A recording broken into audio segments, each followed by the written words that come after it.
Instituto Mexicano de la Radio presenta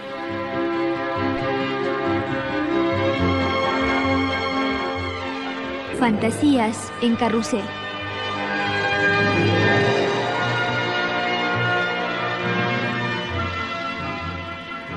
Un programa literario con Desfabila.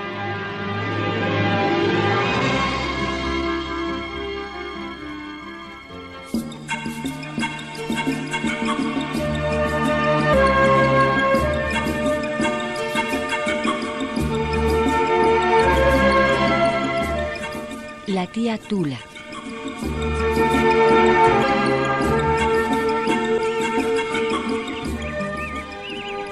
Era Rosa y no a su hermana Gertrudis, que siempre salía de casa con ella, aquellas ansiosas miradas que les enderezaba a Ramiro, o por lo menos así lo creían ambos, Ramiro y Rosa. Al atraerse el uno al otro, formaban las 12 juntas, aunque no por eso unidas siempre, una pareja al parecer indisoluble, y como un solo valor. Era la hermosura espléndida y algún tanto provocativa de flor de carne que se abría a flor del cielo, a toda luz y todo viento, la que llevaba de primera vez las miradas a la pareja, pero eran luego los ojos tenaces de los que a la par les ponían raya. Hubo quien al verlas pasar preparó algún chicoleo un poco más subido de tono, mas tuvo que contenerse al tropezar con el repellos ojos de Gertrudis, que hablaban mundanamente de seriedad. Con esta pareja no se juega, parecían decir con sus miradas silenciosas.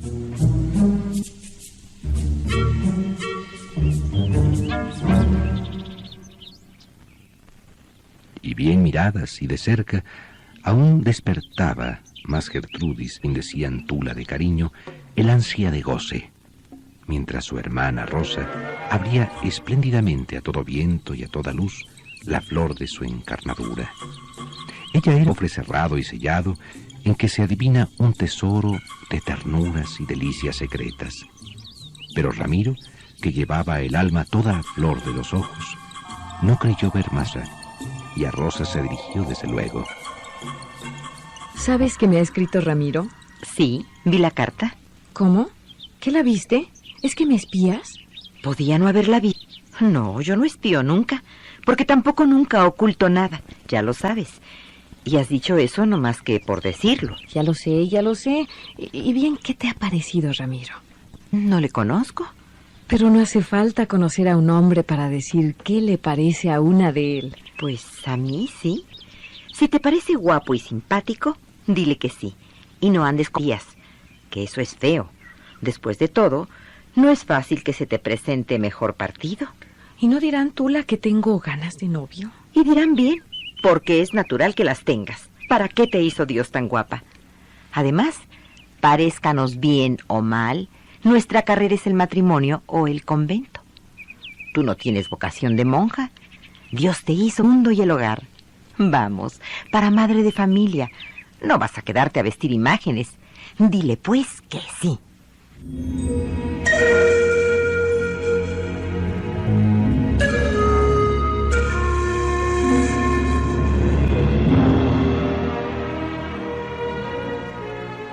Bienvenidos a Fantasías en Carrusel, la emisión dedicada a uno de los pilares más sólidos de la literatura iberoamericana, don Miguel de Unamuno, hombre de letras que a través de su vasta obra se interna en las profundidades de la conciencia del mundo y de las perversiones que aquejan en el corazón de las sociedades que lo habitan.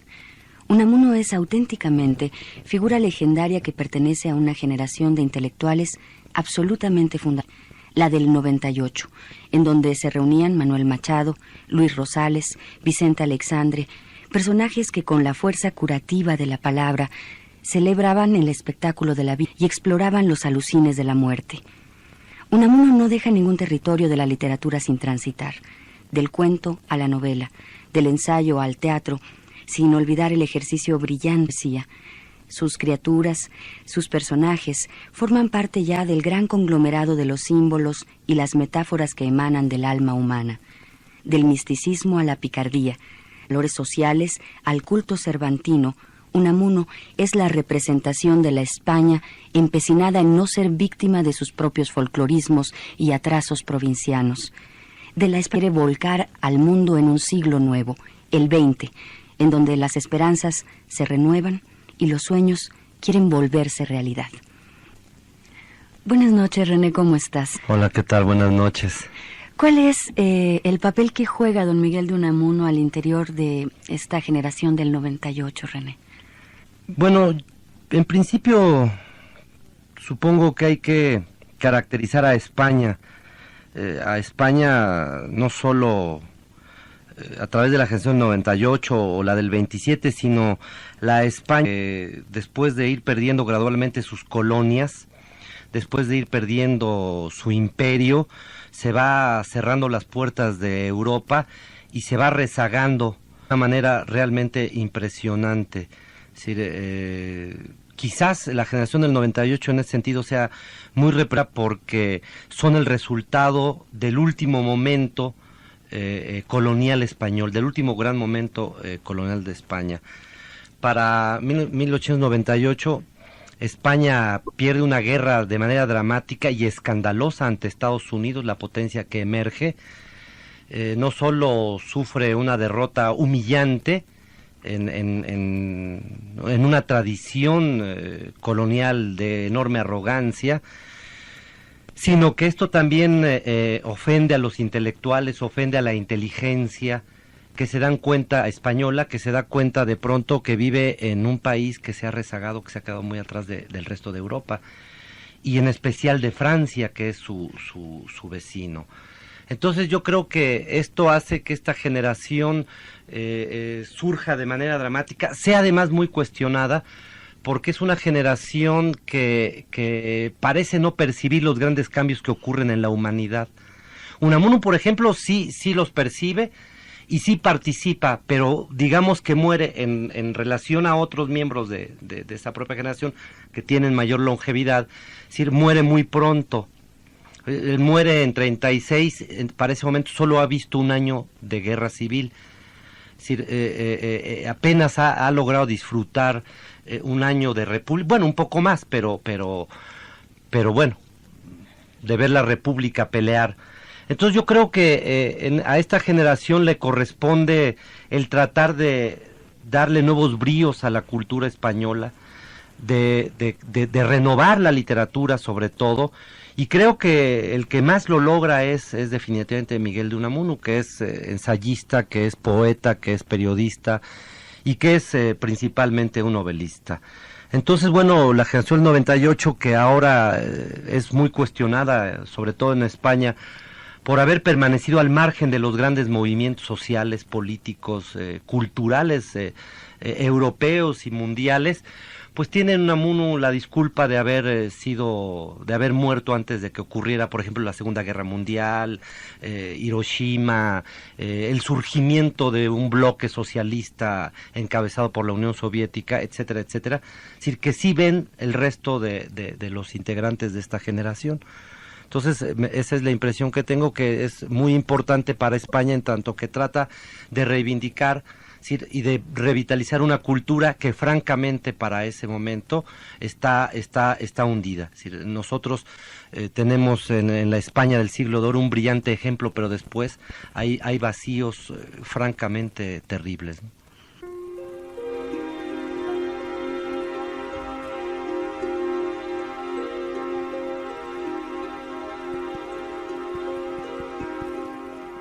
Pero, ¿qué le pasa a Ramiro?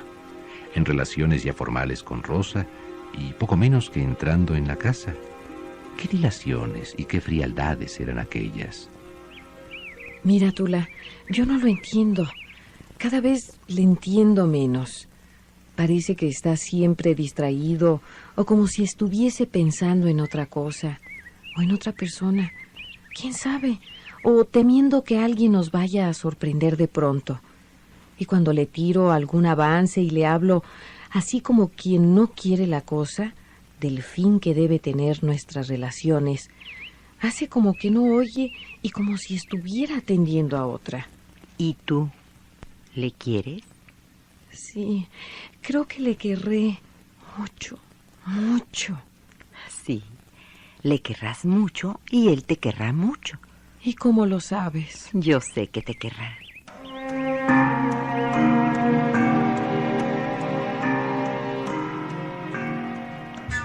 Y al otro día, al ir Ramiro a visitar a su novia, se encontró con la otra, con la hermana. Se le demudó el semblante y se le vio vacilar. La seriedad de aquellos serenos ojazos de luto le concentró la sangre toda en el corazón. ¿Y Rosa? Rosa ha salido y soy yo quien tengo ahora que hablarte. Grave te pones, chica. Nací con esa gravedad encima, dicen. El tío asegura que la heredé de mi madre, su hermana, y de mi abuela, su madre. Ay, no lo sé ni me importa. Lo que sí sé es que me gustan las cosas sencillas y derechas y sin engaño. ¿Por qué lo dices, Tula? ¿Y por qué rehuyes hablar de vuestro casamiento a mi hermana? Vamos, dímelo.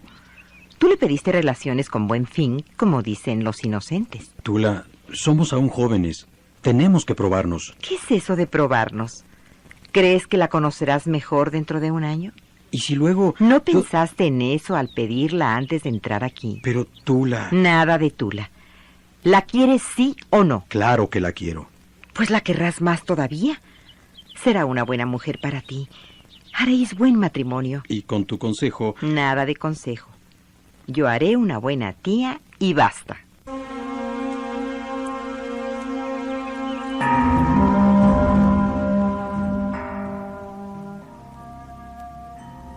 Ramiro pareció luchar un breve rato consigo mismo, como si buscase algo, y al cabo, con un gesto de desesperada resolución, reclamó.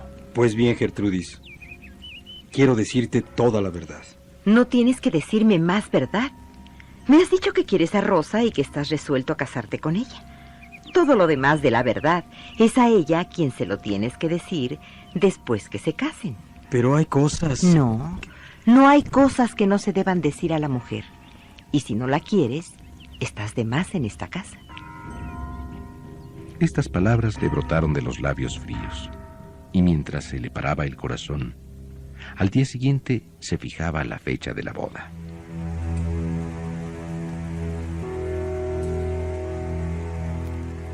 Justamente comentabas acerca de la variedad en la exploración creativa de Unamuno, la poesía, el ensayo, novela, cuento, el periodismo. De estos géneros, ¿en cuál crees que consiguió hacer una obra más perdurable, más sólida? Pues yo lo prefiero como novelista. A mí como ensayista me irrita profundamente. Es decir, este nacionalismo tan propio de los españoles que hemos heredado también los mexicanos, siempre me fue muy molesto. Es decir, cuando lo imaginaba en Hendaya, viendo la frontera y viendo su España y España nos duele y todas estas frases que él, cosas que se le atribuían a él en una polémica con Diego Rivera, que esto me lo contaba Alejo Carpentier, nunca lo he leído, que decía de pronto ante los ataques feroces de Diego Rivera a España, a la España que había dominado y conquistado México, le decía no hablar mal de España en español.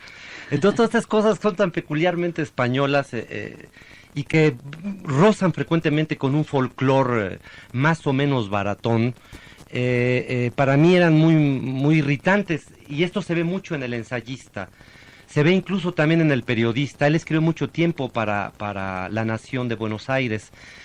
Entonces, a través de Rubén Darío, curiosamente, a través del gran poeta Darío, un poeta americano espléndido. Bueno, yo cuando hablo de América hablo de todo el continente. Entonces, creo que lo más distinguido de él es, sin duda, su obra de prosa narrativa, su novelística. Su poesía es muy menor en comparación con las grandes novelas que hace, La Tía Tula, San Miguel Bueno Mártir. En fin, yo creo que Niebla, desde luego que me gusta mucho. Creo que es un prosista espléndido, que sus personajes son realmente de carne y hueso, que se salen del libro, que no te dan, no son tramas baratas, son personajes muy profundos. Las reflexiones que alcanza él sobre la vida, sobre la muerte Y como poeta, bueno, no lo digo yo, lo han afirmado críticos, incluso españoles de muy alto nivel, que es lo menos importante de él, aunque le conceden cierta audacia, ciertas licencias, cierta capacidad de innovación, a pesar de que él se había movido muy poco de su país de origen.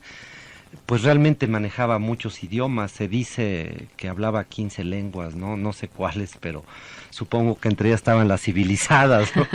Y esto le daba pues la posibilidad de leer autores. Él era un estudioso de la filosofía alemana, es decir, él había leído a Schopenhauer, había leído a Nietzsche, había leído desde luego a Hegel. No creo que haya leído a Marx, o si los leyó los desechó, pero nunca llegó a ser un enemigo abierto de corrientes de pensamiento distintas y en ese momento seguramente más avanzadas, ¿no?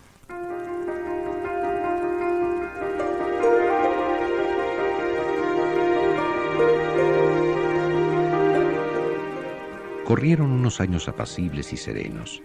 La orfandad daba a aquel hogar, en el que nada de bienestar se carecía, una íntima luz de serena calma. Apenas se había que pensar en el día de mañana, y seguían en él viviendo con más dulce imperio que cuando respirando llenaban con sus cuerpos sus sitios, los tres que le dieron a Gertrudis masa con que fraguarlo, Ramiro y sus mujeres de carne y hueso. De continuo hablaba Gertrudis de ellos a los hijos. Los niños, sin embargo, los iban olvidando. Para ellos no existían sino en las palabras de mamá Tula, que así la llamaban todos. Los recuerdos directos del mayorcito Ramirín se iban perdiendo y difundiendo en los recuerdos de los que de ellos oía contar a su tía. Sus padres eran ya para él una creación de ésta.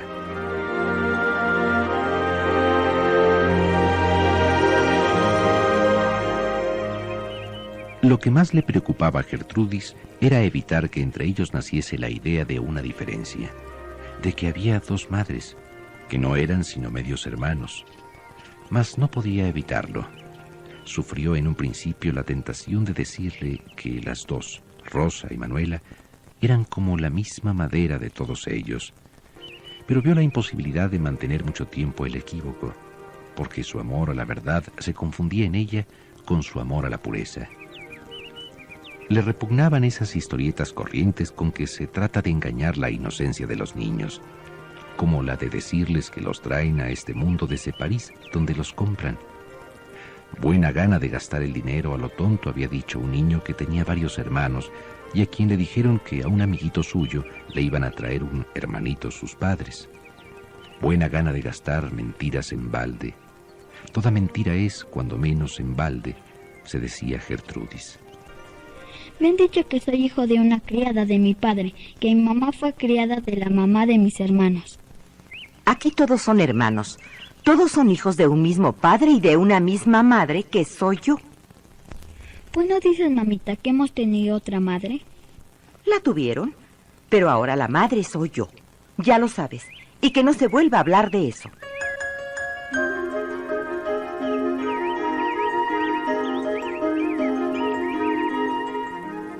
Mas Gertrudis no lograba evitar el que se transparentara que sentía sus preferencias, y eran por el mayor, el primogénito, Ramirín, al que engendró su padre cuando aún tuviera reciente en el corazón el cardenal del golpe que le produjo el haber tenido que escoger entre las dos hermanas, o mejor, el haber tenido que aceptar el mandato de Gertrudis a Rosa. Y por la pequeñuela, por Manolita, pálido y frágil botoncito que hacía temer lo hiciese ajarse un frío o un ardor tempranos.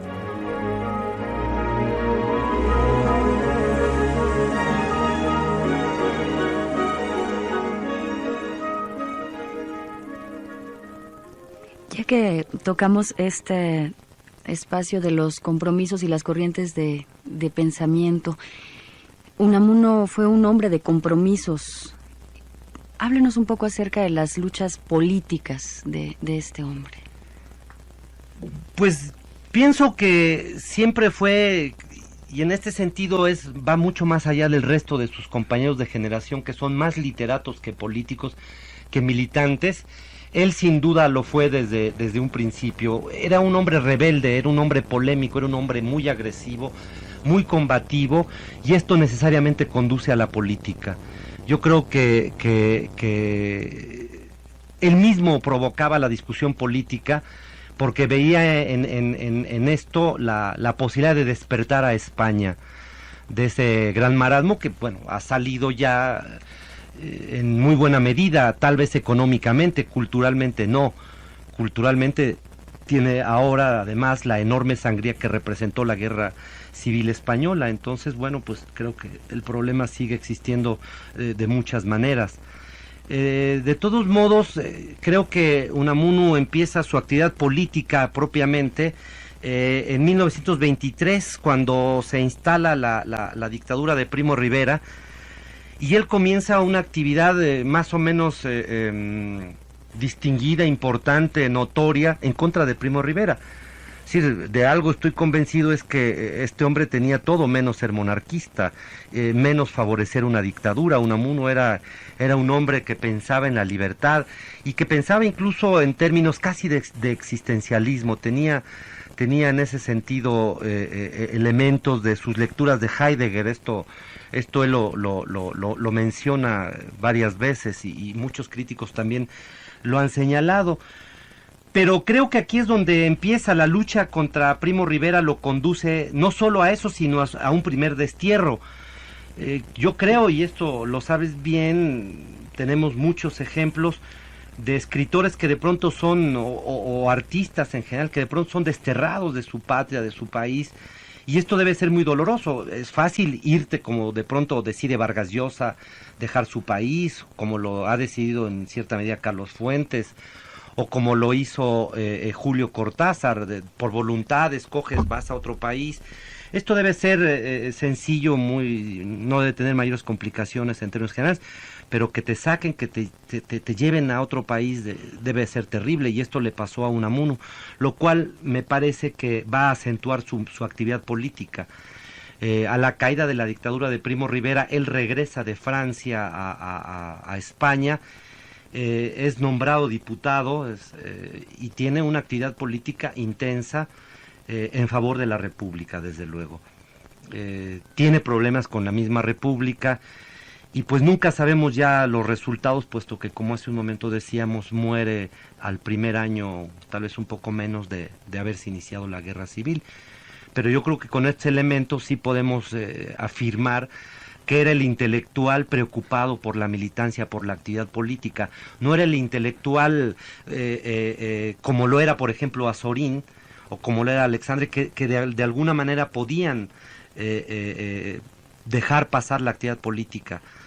No solo eso, el propio Azorín se quedó en España, no tuvo realmente mayores problemas con la dictadura franquista.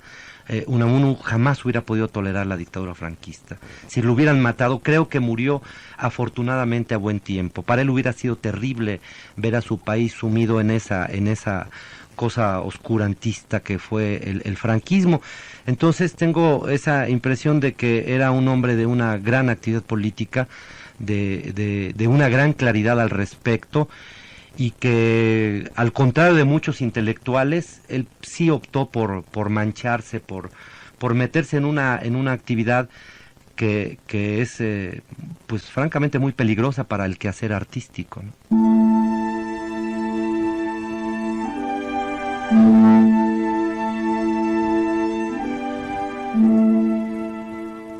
La tía Tula no podía ya más con su cuerpo.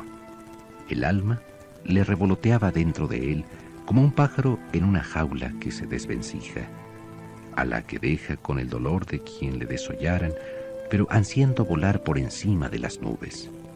No llegaría a ver el nieto, lo sentía. Allá arriba, estando con ellos, soñaba: sabré cómo es, si es niño o niña, o los dos, y lo sabré mejor que aquí, pues desde allá arriba se ve mejor y más limpio lo de aquí abajo. ¿Qué le pasaba a la pobre Gertrudis, que se sentía derretir por dentro? Sin duda había cumplido su misión en el mundo, Dejaba a su sobrino mayor, Ramiro, a su otro Ramiro, a cubierto de la peor tormenta, embarcado en su barca de por vida, y a los otros hijos al amparo de él. Dejaba un hogar encendido y quien cuidase su fuego. Y se sentía deshacer. Sufría frecuentes embaimientos, desmayos, y durante días enteros lo veía todo como en niebla, como si fuese bruma y humo todo. Y soñaba como nunca había soñado. Soñaba lo que habría sido si Ramiro hubiese dejado por ella, diciéndose que no habrían sido de otro modo las cosas. Pero ella había pasado por el mundo, fuera del mundo. El padre Álvarez creía que la pobre Gertrudis chocheaba antes de tiempo, que su robusta inteligencia flaqueaba y que flaqueaba al peso mismo de su robusta, y tenía que defenderla de aquellas sus viejas tentaciones.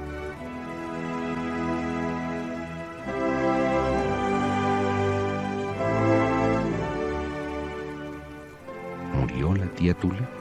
No, sino que empezó a vivir en la familia e irradiando de ella con una nueva vida más entrañada y más vivífica, con la vida eterna de la familiaridad inmortal. Ahora era ya para sus hijos, sus sobrinos, la tía, no más que la tía, ni madre, ya ni mamá ni aún tía Tula, sino solo la tía. Fue este nombre la invocación de verdadera invocación religiosa, como el canonizamiento doméstico de una santidad en el hogar. Mantenía la unidad y la unión de la familia, y si al morir ella afloraron a la vista de todos, haciéndose patentes divisiones intestinas antes ocultas, alianzas defensivas y ofensivas entre los hermanos, fue porque esas divisiones brotaban de la vida misma familiar que ella creó. Su espíritu provocó tales disensiones, y bajo de ellas y sobre ellas la unidad fundamental y culminante de la familia. La tía Tula era el cimiento y la techumbre de aquel hogar. Herencia. ¿Se transmite por herencia en una colmena el espíritu de las abejas? La tradición abejil, el arte de la melificación y de la fábrica del panal. La abejidad. ¿Y no se transmite, sin embargo, por carne y por jugos de ella? La carnalidad se perpetúa por zánganos y por reinas, y ni los zánganos ni las reinas trabajaron nunca. No supieron ni fabricar panales, ni hacer miel, ni cuidar larvas, y no sabiéndolo, no pudieron transmitir ese saber con su carne y sus jugos a sus crías.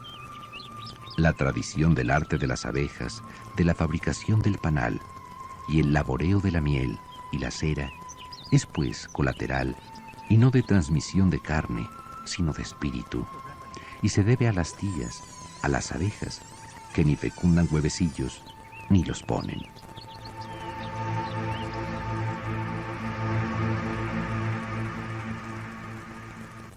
Gracias, René, por tu participación, por tus palabras. Nos tenemos que despedir, por hoy ha sido todo, pero antes queremos darles a nuestros escuchas una pequeña bibliografía para que se acerquen a la obra de don Miguel de Unamuno, ese gran escritor. Entre sus textos, ya mencionados a lo largo del programa, están Rosario, de sonetos líricos, Sombras de sueño, Niebla y La tía Tula. Muchas gracias.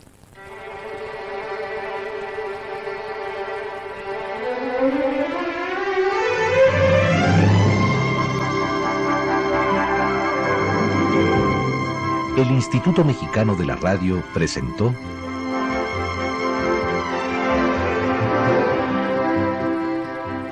Fantasías en Carrusel.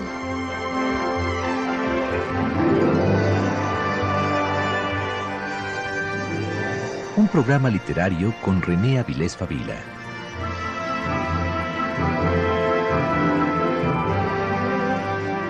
Controles técnicos Pablo Domínguez y Héctor Recendis. Guión Jairo Calixto Albarrán. Musicalización Vicente Morales. Narración Federico Engels. Con las voces de Peggy Echanove, Rosaura Hernández y Rafael Rocha. Realización César Emanuel, Ricardo Osornio y María Estela Hernández. Conducción María Guzmán.